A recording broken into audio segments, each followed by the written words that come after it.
नमस्कार, शाम के 4 बजने को है, वक्त हो चला है अपना बिहार का। मैं हूं शुभम मिश्रा, आपके साथ बुलेटिन की शुरुआत बड़ी खबर के साथ करेंगे। सुप्रीम कोर्ट ने बिहार विधानसभा चुनाव से पहले वोटर लिस्ट के रिवीजन पर रोक लगाने से इनकार कर दिया है। सुप्रीम कोर्ट ने चुनाव आयोग से कहा कि आधार, वोटर आईडी, राशन कार्ड को भी पहचान पत्र माने। अब अगली सुनवाई 28 जुलाई को होगी। वोटर लिस्ट रिवीजन पर अदालत में करीब 3 घंटे तक सुनवाई हुई। याचिकाकर्ताओं का यह आरोप है कि वोटर लिस्ट रिवीजन नियमों को दरकिनार कर किया जा रहा है। वोटर की नागरिकता जांची जा रही है और ये कानून के खिलाफ है। इस दौरान सुप्रीम कोर्ट ने चुनाव आयोग से ये पूछा कि बिहार में वोटर लिस्ट रिवीजन में नागरिकता के मुद्दे में क्यों पड़ रहे हैं। अगर आप वोटर लिस्ट में किसी शख्स का नाम सिर्फ देश की नागरिकता साबित होने के आधार पर शामिल करेंगे तो फिर ये बड़ी कसौटी होगी।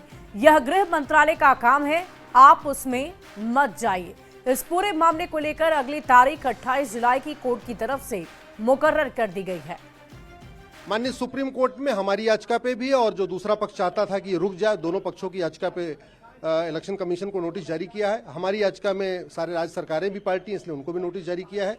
28 जुलाई को इस पर सुनवाई होगी और सुप्रीम कोर्ट ने स्टे करने से साफ साफ मना कर दिया है। जो इलेक्शन कमीशन का जो ड्राइव चल रहा है, स्पेशल ड्राइव चल रहा है डोर टू डोर जाके, उस पर सुप्रीम कोर्ट ने कोई नहीं रोक लगाया है। दूसरी तरफ से मांग की गई थी कि आधार को और राशन कार्ड को और वोटर लिस्ट को भी शामिल करने के लिए गुजारिश की गई थी। सुप्रीम कोर्ट ने कहा है कि इलेक्शन कमीशन चाहे तो उन तीनों डॉक्यूमेंट को एक्सेप्ट करे, ये इलेक्शन कमीशन का डोमेन है, उसमें कोई इंटरफेयर नहीं होगा। टाइमलाइन को लेकर काफी सवाल उठाए सुप्रीम कोर्ट ने कि एक्सरसाइज खत्म हो पाएगी कि नहीं आने वाले इलेक्शन से पहले। माननीय सुप्रीम भी दिया कि अगले इलेक्शन में करना चाहिए। माननीय सुप्रीम कोर्ट ये कह रहा था कि क्या इलेक्शन के पहले पहले ये ड्राइव पूरी हो जाएगी। उस पर इलेक्शन कमीशन ने कहा है कि 60% लोगों का सत्यापन डॉक्यूमेंट पहले आ चुके हैं, केवल 40% बचे हुए हैं। और इलेक्शन कमीशन ने भरोसा दिया है कि बिहार चुनाव के पहले ये जो इंटेंसिव ड्राइव हो रही है, जो गहन पड़ताल चल रही है, तो सुप्रीम कोर्ट ने यह साफ कर दिया है कि बिहार में एसआईआर जारी रहेगा। और इस पर एनडीए के नेताओं ने क्या क्या कहा है, आपको सुनवाते हैं। सुप्रीम कोर्ट का जो आदेश है, एसआईआर जारी रहेगा बिहार में, इस आदेश को कैसे देख रहे हैं? देखिए, हमने पहले भी कहा कि हम तो संविधान में विश्वास करने वाले लोग हैं। माननीय संवैधानिक संस्था का, माननीय न्यायालय का हर निर्णय के साथ हम खड़ा हैं, सम्मान करेंगे। आपत्ति जिन लोगों को है कि माननीय न्यायालय निर्णय देंगे उनके पक्ष में नहीं, तो उनके विरुद्ध भी आंदोलन करेंगे। चुनाव आयोग के विरुद्ध में भी तमाशा बनाएंगे, भ्रम फैलाएंगे। ईडी, सीबीआई, इनकम टैक्स पर भी आपत्ति उठाएंगे। ये संविधान विरोधी लोग नहीं चाहते हैं कि जनून वोटर वोट दे। बाहर के लोग का ये वोट पर प्रतिबंध लगे, ये अराजकता पैदा करना चाहते हैं। जंगल राज वाले लोग बुथ से जिन निकालना चाहते हैं, जो कतई उचित नहीं है। बिहार को बदनाम करने वाले और बर्बाद करने वाले इस चुनाव में जनून लोग का वोट पड़े, हर बिहारी की यही इच्छा है। निश्चित तौर पर स्वागत योग्य फैसला है। माननीय न्यायालय ने जो भी फैसला दिया है संविधान के दायरे में ही दिया है। और जिस तरह से विपक्षी पक्ष असंवैधानिक कर रहे थे, धरना प्रदर्शन और जंगल राज की याद कर रहे थे, उनके ऊपर एक समझिए कि तमाचा या सीख कह सकते हैं। और एक और चीज़ जो ऐड ऑन हुआ है कि इसको मानने के लिए चुनाव आयोग ने सलाह दिया है, सुप्रीम कोर्ट ने सलाह दिया है कि वोटर आईडी और राशन कार्ड और जो हमारा आधार कार्ड है, ये तीनों को जो उनका वेरिफिकेशन का डॉक्यूमेंट है उसमें इसको मान किया जाएगा। तो ये भी अच्छा निर्णय है। बढ़ते आगे, अगली खबर आरा से आ रही है, जहां जिला कांग्रेस कार्यालय में संगठन की बैठक के दौरान कार्यकर्ता आपस में ही भिड़ गए। देखते ही देखते पूरा ऑफिस रणक्षेत्र में तब्दील हो गया। कार्यकर्ता एक दूसरे से हाथापाई करने लगे, एक दूसरे पर टूट पड़े। किसी तरह स्थानीय दूसरे कार्यकर्ताओं ने इस मामले को शांत कराया। लड़ाई और मारपीट के पीछे की वजह गुटबाजी बताई जा रही है। काफी देर तक मारपीट के कारण बैठक भी शुरू नहीं हो पाई थी। तस्वीरें हम आपको दिखा रहे हैं आरा से, जहां पर आप देख पा रहे होंगे कार्यकर्ताओं में कैसे लात घूंसे चल रहे हैं, एक दूसरे से धक्का मुक्की की जा रही है। काफी देर तक बैठक नहीं हो सकी कांग्रेस कार्यालय में, ये कार्यकर्ता आपस में ही भिड़ गए हैं। आपको बता दें कि इससे पहले भी कांग्रेस के कार्यकर्ताओं की ऐसी तस्वीर जगह जगह से सामने आई है और एक बार फिर से आरा से ऐसी तस्वीर देखने को मिली। और इधर बिहार में भ्रष्टाचार के खिलाफ कार्रवाई तेज हो गई है। गुरुवार को स्पेशल विजिलेंस यूनिट और आर्थिक अपराध इकाई ने 2 बड़े अफसरों के खिलाफ एक साथ छापेमारी की है। ये कार्रवाई आय से अधिक संपत्ति के मामले में की जा रही है, जिससे प्रशासनिक महकमे में हड़कंप मच गया है। पहली कार्रवाई सीआईडी के डीएसपी अभय कुमार यादव के खिलाफ हुई है। स्पेशल विजिलेंस यूनिट की टीम ने पटना और खगड़िया स्थित उनके ठिकानों पर एक साथ छापेमारी की है। डीएसपी स्तर के अधिकारी खुद इस कार्रवाई का नेतृत्व कर रहे हैं। वहीं भ्रष्टाचार के खिलाफ दूसरी बड़ी कार्रवाई आर्थिक अपराध इकाई की ओर से की जा रही है।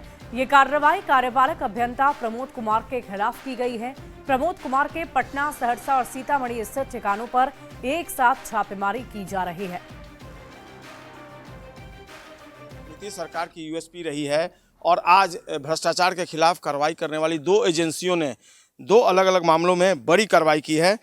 प्रोहिबिशन डिपार्टमेंट के डीएसपी अभय कुमार यादव के पटना और खगड़िया के ठिकानों पर छापेमारी चल रही है आय से अधिक संपत्ति मामले में, और दूसरी बड़ी कार्रवाई चल रही है शिक्षा विभाग के कार्यपालक अभियंता प्रमोद कुमार के खिलाफ। यह तस्वीर हम आपको दिखा रहे हैं। कार्यपालक अभियंता शिक्षा विभाग के प्रमोद कुमार के ठिकानों पर छापेमारी चल रही है। पटना के सगुना मोड़ के पास जो उनका आवास है, वहाँ पर यह छापेमारी आर्थिक अपराध इकाई की टीम कर रही है। पटना के अलावा सहरसा और सीतामढ़ी के ठिकानों पर भी छापेमारी चल रही है। आर्थिक अपराध इकाई के एडीजी को गुप्त सूचना मिली थी नैयर हसनैन खान को, और उसके बाद ये कार्रवाई जो है वो शुरू हुई है। और अब तक जो जानकारी मिली है आर्थिक अपराध इकाई के सूत्रों के हवाले से, आर्थिक अपराध इकाई ने अपने थाने में प्रमोद कुमार जो कार्यपालक अभियंता है, इनके खिलाफ 300% से अधिक आय से अधिक संपत्ति का केस दर्ज किया है। और उसके बाद जो न्यायालय है वहाँ से सर्च वारंट मिलने के बाद ये छापेमारी चल रही है। हम आपको लाइव तस्वीर दिखा रहे हैं आर्थिक अपराध इकाई के जो अधिकारी हैं वो किस तरीके से कार्रवाई कर रहे हैं। यहाँ पर उनका ये दानापुर का आवास है और वहीं पर ये छापेमारी चल रही है। एक बड़ी कार्रवाई मानी जा रही है। जो इन्फॉर्मेशन मिला है सोर्सेज बेसिस पे आर्थिक अपराध इकाई के अधिकारियों के हवाले से यह जानकारी हम आपको दे रहे हैं कि इन्होंने सबसे ज़्यादा इन्वेस्टमेंट जो है वो रियल इस्टेट में किया है। तो आर्थिक अपराध इकाई को गुप्त सूचना मिली थी और उसी आधार पर ये बड़ी कार्रवाई चल रही है। और निश्चित तौर पर जैसे जैसे ये कार्रवाई आगे बढ़ेगी वैसे में एक बड़ा इन्फॉर्मेशन जो है वो सामने आएगा। इस वक्त आर्थिक अपराध इकाई के अधिकारी जो है वो तस्वीरों में नज़र आ रहे हैं। देखिए किस तरीके से ये जो कार्रवाई है वो चल रही है। देखना होगा जब छापेमारी खत्म होती है तो आय से अधिक कितनी संपत्ति का ये मामला बनता है। लेकिन निश्चित तौर पर ये कार्रवाई जो है करप्शन के अगेंस्ट में, चाहे वो स्पेशल विजिलेंस यूनिट हो या फिर आर्थिक अपराध इकाई हो, लगातार कार्रवाई जो है वो चल रही है और असेसमेंट फिलहाल किया जा रहा है। ढेर सारा कागजात वगैरह मिला है, कुछ कैश मिला है, करीब 2 लाख रुपए कैश मिला है और अगर आगे सर्च किया जा रहा है। भ्रष्टाचारियों के खिलाफ, भ्रष्टाचार के बल पर जो अफसर धन कुबेर बने हैं उनमें खलबली मच गई है आर्थिक अपराध इकाई और स्पेशल विजिलेंस यूनिट की इस कार्रवाई से। संजय कुमार, न्यूज़ 18 पटना। वहीं शिक्षा विभाग के कार्यपालक अभियंता प्रमोद कुमार के यहां ईओयू ने रेड की है। कार्यपालक अभियंता के पटना में दूसरे ठिकाने पर भी ईओयू ने छापेमारी की है। ईओयू ने प्रमोद कुमार के राजीव नगर स्थित ठिकाने पर भी छापेमारी की।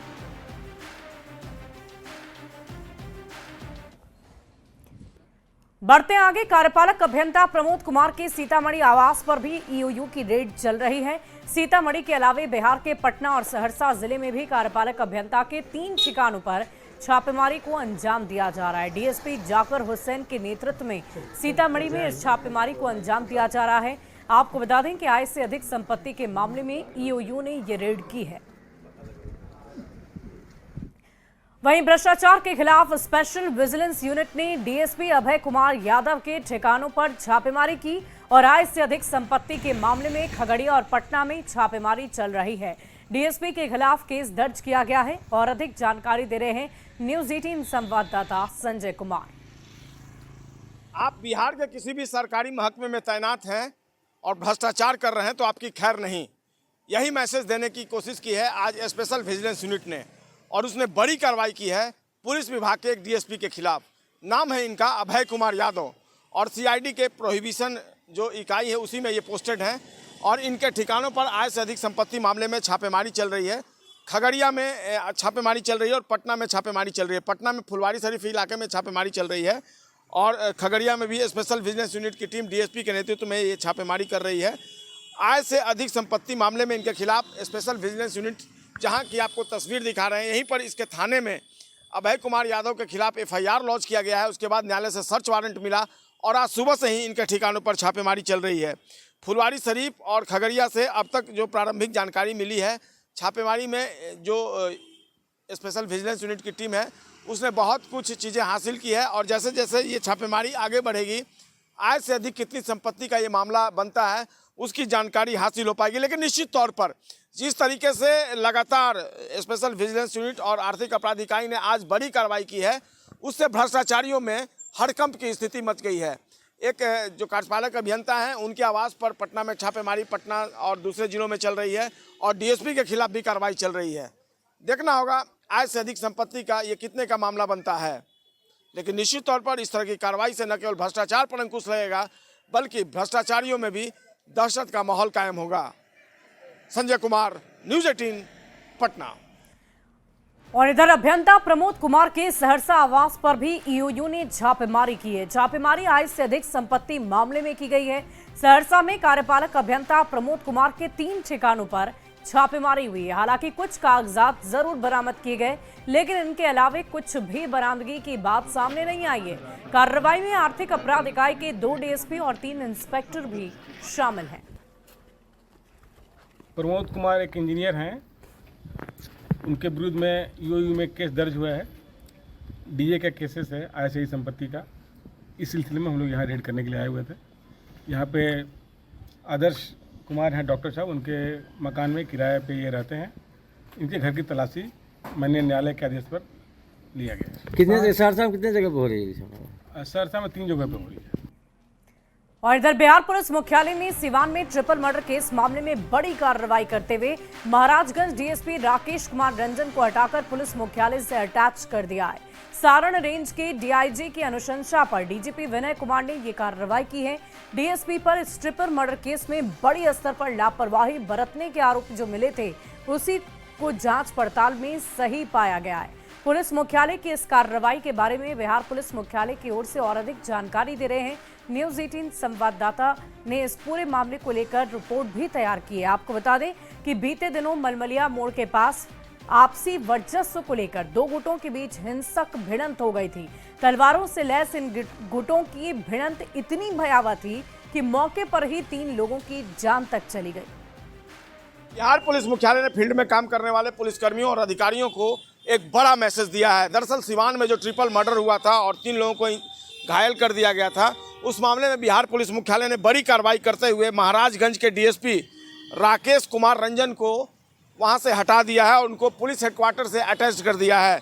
दरअसल राकेश रंजन पर ये गंभीर आरोप लगे थे कि उन्होंने जातीय तनाव जो उत्पन्न हुआ था उस घटना को लेकर लापरवाही बरती है और कर्तव्यता में लापरवाही, कार्रवाई में शिथिलता, जो संबंधित थाने से उसके कांडों के पर्यवेक्षण सही ढंग से नहीं करने, अभियुक्तों के खिलाफ छापेमारी नहीं करने, स्वतंत्र फैसला नहीं लेने, सीनियर ऑफिसर को लॉ एंड ऑर्डर से संबंधित सूचना नहीं देने, जनता से संवाद नहीं करने जैसे गंभीर आरोपों को लेकर जांच चल रही थी। और DIG सारण नीलेश कुमार ने इस पूरे मामले की जांच कर पुलिस मुख्यालय से कार्रवाई की अनुशंसा की थी और DGP विनय कुमार ने खुद इस पूरे मामले को गंभीरता से लिया और DSP को वहां से तत्काल प्रभाव से हटाकर पुलिस हेडक्वार्टर से अटैच कर दिया। एक बड़ा लेसन कि अगर आप फील्ड में काम नहीं करेंगे तो आपके खिलाफ कार्रवाई होगी। ये पहला मामला नहीं है, अभी हाल ही में एक और DSP को उनकी पोस्टिंग से हटाकर पुलिस मुख्यालय से अटैच किया गया था। तो निश्चित तौर पर देखना होगा इसका क्या इफेक्ट पड़ता है पुलिस अधिकारियों पर और किस तरीके से सकारात्मक परिवर्तन आता है लॉ एंड ऑर्डर मेंटेन करने के पॉइंट ऑफ व्यू से। संजय कुमार, न्यूज़ 18 पटना। और बड़ी खबर किशनगंज से आ रही है, जहां निगरानी विभाग ने घूसखोर अमीन को गिरफ्तार कर लिया है। अमीन की 1 लाख रुपए के साथ गिरफ्तारी कर ली गई है। अमीन निरंजन दौरा पंचायत में पदस्थापित थे, जो महानंदा बेसिन योजना के तहत काम कर रहे थे। बड़ी खबर आपको बता रहे हैं किशनगंज से, जहां एक अमीन को 1 लाख रुपए घूस लेते गिरफ्तार कर लिया गया है। तो बड़ी खबर आपको बता रहे हैं किशनगंज से, जहां घूसखोर अमीन की गिरफ्तारी हुई है। 1 लाख रुपए घूस ले रहे थे और इसी दौरान इनकी गिरफ्तारी हो गई। निगरानी विभाग ने ये कार्रवाई की है। और बिहार में हाल ही में हुए आपराधिक घटनाओं पर चिराग पासवान और उनकी पार्टी के सांसद अरुण भारती के सवाल उठाए जाने के बाद मंत्री महेश्वर हजारी ने कहा कि राजनीति में घटक दल को गठबंधन धर्म का पालन करना चाहिए। इससे लोगों में कंफ्यूजन नहीं होगा। बिहार में नीतीश कुमार का ना तो कोई विकल्प है और ना ही कोई विकल्प होगा। चुनाव में राजनीतिक दल अधिक सीटों के लिए प्रेशर पॉलिटिक्स के लिए इस तरह की भाषाएं बोलती है। उन्होंने कहा कि चिराग पासवान को अपनी पार्टी के सांसदों को समझाना चाहिए और उन्हें गठबंधन धर्म का पालन करने की हिदायत भी देनी चाहिए। नीतीश कुमार के विकास कामों की चर्चा घटक दल को जरूर करनी चाहिए। योगी है चिराग पासवान और प्रमुख सहयोगी हैं, उनके पार्टी से जो बयान अपराध को लेकर के आता है, क्या कहेंगे? देखिए, कोई भी पार्टी, जैसे हम लोग जितने भी हमारे घटक दल हैं, घटक दल के कार्यकर्ता ज़्यादा से ज़्यादा चाहता है जो हमारा सीट मिले, ज़्यादा से ज़्यादा हम चुनाव लड़ें हर सीट पर। तो लोग प्रेशर पॉलिटिक्स करने के लिए इस तरह की भाषाएं बोलते हैं और मैं तो आग्रह करूंगा, चूँकि गठबंधन धर्म के हमेशा पालन करना चाहिए जिससे कि जनताओं के बीच में कन्फ्यूजन पैदा ना हो और आने वाला जितने भी हमारे गठबंधन के साथी हैं सबको एक साथ है। और मैं समझता हूं कि बिहार में नीतीश कुमार जी के न विकल्प हुआ है न विकल्प होगा। आने वाला दिन में भी नीतीश कुमार जी के ही नेतृत्व में सरकार बनेगी। और महेश्वर हजारी के इस बयान पर चिराग पासवान के पार्टी ने पलटवार किया है। जेपीआरवी के प्रवक्ता राजेश भट्ट ने कहा कि गठबंधन धर्म का पाठ पढ़ने के पहले ये देख लेना चाहिए कि हम जनता के मुद्दों को उठाते हैं। वहीं बीजेपी प्रवक्ता कुंतल कृष्ण ने कहा है कि यदि किसी की कोई बात उठानी है तो वो पार्टी फोरम पर उठानी चाहिए। वहीं राष्ट्रीय जनता दल ने इसको लेकर तंज कसा है। आदरणीय महेश्वर हजारी जी को गठबंधन धर्म का पाठ सिखाने से पहले यह बात समझना चाहिए कि लोक जनशक्ति पार्टी रामविलास पासवान गठबंधन धर्म का पूरी तरह निष्ठापूर्वक पालन करता है और गठबंधन का सम्मान करता है। सरकार के तमाम जनहित के मुद्दों को या जनहित पे आए हुए फैसलों को जनता तक पहुंचाने का काम जो हमारा दायित्व है वो हम बखूबी निभाते हैं। और जहां कहीं सुझाव होता है, जो जनहित का सुझाव होता है सरकार के लिए, निश्चित तौर पर सरकार में हम शामिल अगर हैं एनडीए के पार्ट तो हम एनडीए को बताते हैं। देखिए, कोई जनप्रतिनिधि को अगर कोई बात लगती है और वो अपनी बात को रखता है तो उसका स्वागत है, परंतु जनप्रतिनिधि होने का मतलब ये नहीं होता है कि आप बिना सिर पैर की बात करें। ये मैं सबके लिए कह रहा हूँ। अगर सरकार से हमारे पार्टी के या हमारे गठबंधन के किसी सदस्य को कोई परेशानी है तो उसको सही फोरम पे अपनी बात रखनी चाहिए। देखिए, एनडीए में सिर्फ फुटबॉल शुरू हो गया है। लगातार एलजेपीआर श्री चिराग पासवान जी की पार्टी के नेता सांसद ये कह रहे हैं कि लॉ एंड ऑर्डर बिहार में ध्वस्त हो गया, जो सच्चाई है। लेकिन अब जेडीयू के माननीय मंत्री उन पर ही सवाल खड़े कर रहे हैं। अब तो ये दिख रहा है कि एनडीए के अंदर जिस तरह से बवंडर मचने वाला है, हाथ और गले मिल गए हैं, दिल नहीं मिला है। और देखिए, बिहार सरकार ने सामाजिक सुरक्षा पेंशन योजनाओं के तहत बड़ी सौगात दी है। मुख्यमंत्री नीतीश कुमार शुक्रवार को डीबीटी के जरिए लाभार्थियों के खाते में पैसे ट्रांसफर करेंगे। अब महिलाओं को पेंशन के तौर पर 1100 रुपए मिलेंगे और इसको लेकर सभी सीएम नीतीश कुमार को धन्यवाद दे रही हैं। सभी महिलाएं नीतीश कुमार को दुआएं देती नजर आई। 400 रुपया मिल रहा था, सरकार हम लोग को दे रहे थे तो हम लोग को तो दुखिए था। 400 रुपया मिल रहा था, अब 1100 रुपया दिया। सुने हैं कि बहुत अच्छा है, सरकार 1100 रुपया हम लोग को कर दिया तो बहुत खुशी हुआ है। अभी तो हम लोग को मिला नहीं है, सुन रहे हैं कि 11 तारीख को बैंक में पैसा आने वाला है। जब 11 तारीख को पैसा मिल जाएगा तो हम लोगों को और खुशी मिल जाएगा। अरे बढ़ल के तो भगवान करो जिंदगी दो के और बढ़े। महंगाई में वो 1100 रुपया की होते, कुछ नहीं होते। खुशी है, हम खुशी छी, जे दिलखिन वो में खुशी छी, 400 दिलखिन वो में खुशी छी। 11 का इंतजार है। हाँ, अब देखियो की करतीन, देतीन तब न बुझबे। हाँ, 400 रुपया मिलता था। 400 रुपया में क्या होगा कि गरीब का कहने से जीवन है और उसमें कहने से पेट नहीं भरता था, बाल बच्चा के देता है और उसमें कहने से कोई का दुखड़ा धनिया करते हैं, खाते पीते हैं। आप सुन रहे हैं कि 1100 रुपया मिलेगा। भगवान कहने से सरकार के भर कहने से ही हुए, वो भी कहने से सुविधा अपना ही करे, बस यही कहने से। 11 तारीख के आने वाला है, इंतज़ार कर रहे हैं। कुछ और बढ़ा के देते हैं तो बहुत का शुक्रिया आपका होता है। सरकार को क्या कहेंगे? 400 से 1100 दिए सरकार को, धन्यवाद। सरकार के धन्यवाद करेंगे और क्या कहेंगे उसको। और पेंशन बढ़ने पर महिलाओं ने नीतीश कुमार को धन्यवाद दिया है।